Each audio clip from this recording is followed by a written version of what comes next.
Lepo zdrav, dobrodošli v tokratni epizodi podcasta Inspiracija, ki jo tokrat namenjam eni mogoče za koga občutljivi temi, ampak se mi zdi fajn, da to temo odprem, ker se mi zdi kar pogosta tema. In sicer povezana je z eno izkušnjo ali pa z enim srečanjem, z enim gospodom v tem poletju. To poletje se mi je zdelo, ki je za nami, zdaj ko tako reflektiram nazaj, ko je prišla ta jesen, ki je idealen čas za to reflektiranje, kaj se nam je dogajalo v preteklem letu ali pa preteklih letih, mesecih. In z mojo družino smo bili veliko okoli, radi gremo v naravo, kolesarimo skupaj.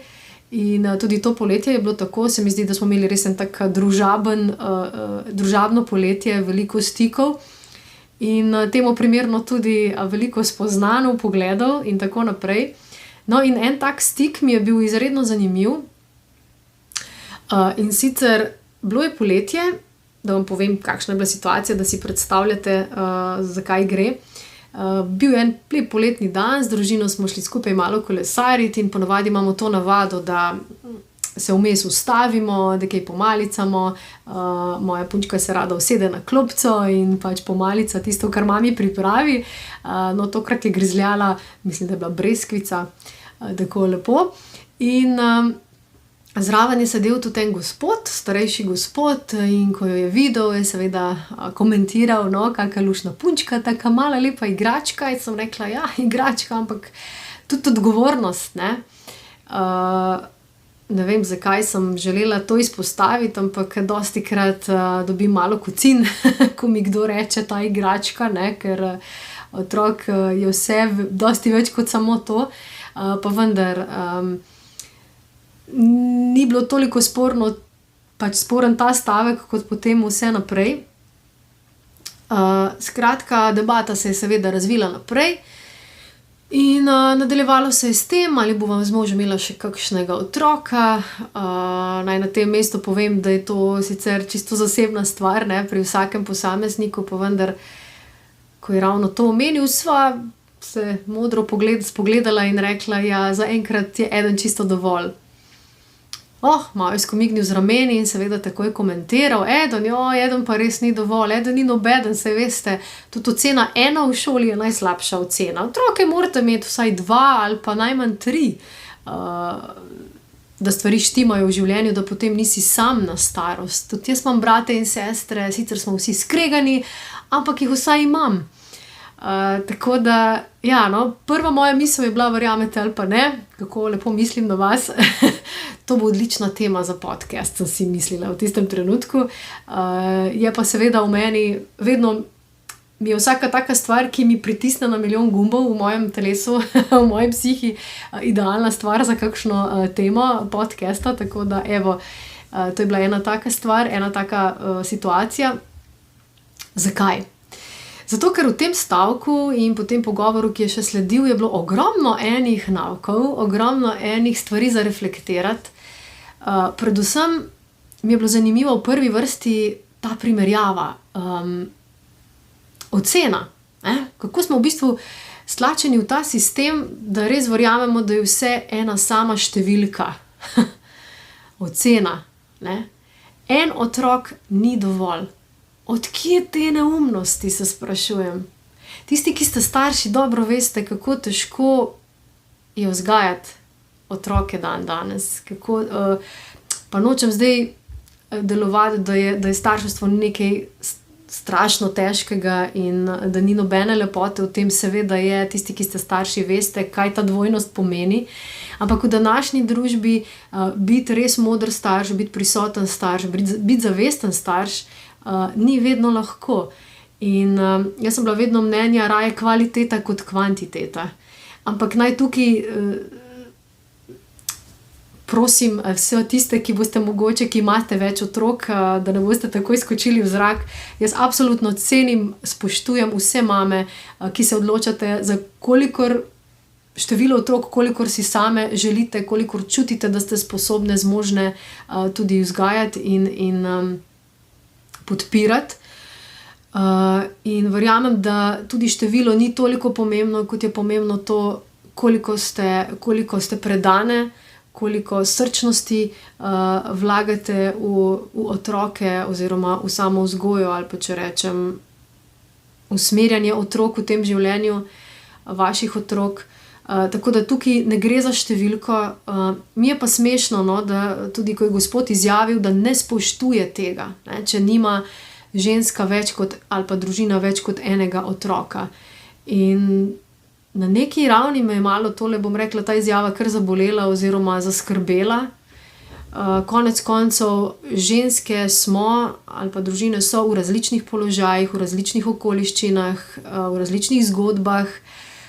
Veste, kakšni so časi dan danes in to bi morala biti res odločitev vsakega posameznika, ki se je bi moralo spoštovati. Seveda ne moremo spoštovanja izsiliti od nikogar, kar sem pač videla je to, kako smo ljudje v bistvu res v različnih vesoljih, kako živimo različna prepričanja, ki se nam seveda pol tudi skozi življenje potrjujejo. In ta Gospod je v bistvu odseval, bom rekla, verjetno kar velik del razmišljanja velikega dela populacije. In zato se mi je zdelo pač bistveno to izpostaviti. Ni toliko pomemben ta Gospod, ki je potem mirno odšel, ko je videl, da tukaj ne bo, da te njegove izjave mogoče ne bodo padle na plodna tla. Tako da, ja, dajmo se vprašati, ne, kaj pa vse tiste ženske, ki mogoče si želijo otrok, pa jih mogoče ne morejo imeti, ali pa, a smo ženske res lahko ženske samo takrat, ko smo mame? Ženske smo seveda po naravi negovalke, skrbne in negujemo, dajemo, ohranjamo, hranimo in to lahko počnemo na različne načine. Ne samo z otroki. Lahko imamo rade skupnost, lahko imamo rade, skratka, lahko ustvarjamo čudovite kreacije, tako da res kar ostanem brez besed v bistvu. No, da smo še vedno na tem nivoju, da še vedno dojemamo to na tak način. Sploh pa ponavadi, sicer Gospoda nisem vprašala, ima svoje otroke ali ne, koliko je bil prisoten pri, bom rekla, vzgoji svojih otrok, če jih ima. To sem želela samo na kratko obelodaniti, no. Mi je pa pritisnilo, ker tudi sama, ko sem se odločala za otroka, je bila to moja absolutna želja, da želim dati otroku vse, kar lahko, kvalitetno in da sem res prisotna, da sem res zavestna, ne da sem perfektna, ampak zavestna. Tako da moraš biti res, bom rekla, povezan sam s sabo in čutiti sebe, čutiti otroka, biti z otrokom, predelovati svoje vzorce, svoje podzavestna prepričanja, tisto, kar si bil sam deležen kot otrok, ne. Težko je biti včasih tudi sam tak starš, kot bi si ti želel, da bi bili tvoji starši do tebe, ne. Ker si bil ti deležen take vzgoje in moraš imeti res veliko moči in srca, da te stvari presežeš. Tako da, ja, vsem skupaj priporočam tudi eno super knjigo, Otroci nas potrebujejo. Ne vem, če ste že brali. Jaz še nisem do konca prebrala, priznam. Sem pa bila z možem tudi na predavanju Gordona Neufelda, ki je soavtor te knjige o vzgoji otrok v digitalnem svetu. Otroci nas potrebujejo. Čudovita knjiga in kar sem bistvenega prebrala ali pa bom rekla izvlekla bistvo iz te knjige, pa tudi iz predavanja, je predvsem to, kako je navezanost bistvena stvar, ki jo lahko dosežemo pri otroku. Ne zunanji dosežki, ne da jih gonimo, da bodo postali nekaj v zunanjem svetu, ampak da se pravilno navežejo. In ko se navežejo, bodo cveteli. In to je bistvo vsega. Da pa se navežejo za nas, pa smo seveda starši tisti, ki lahko za to poskrbimo. Mi smo za to odgovorni. In mi smo tisti, ki naj bi vlagali v to. In vemo, da v današnjem svetu to ni vedno lahko in da so izzivi, Zato pravim, imejte otroke takrat, ko čutite to in toliko, kot čutite, da jih zmorete res kvalitetno vzgojiti. Pa ne govorim kvalitetno v smislu, da bo otrok uspešen in dosegal dosežke v zunanjem svetu, ampak da bo srečen, da bo zadovoljen, da bo otrok, ki bo v bistvu obvladal, bom rekla, in čustveno, in da bo v bistvu odporen na vse preizkušnje, izkušnje, ki ga čakajo v tem svetu.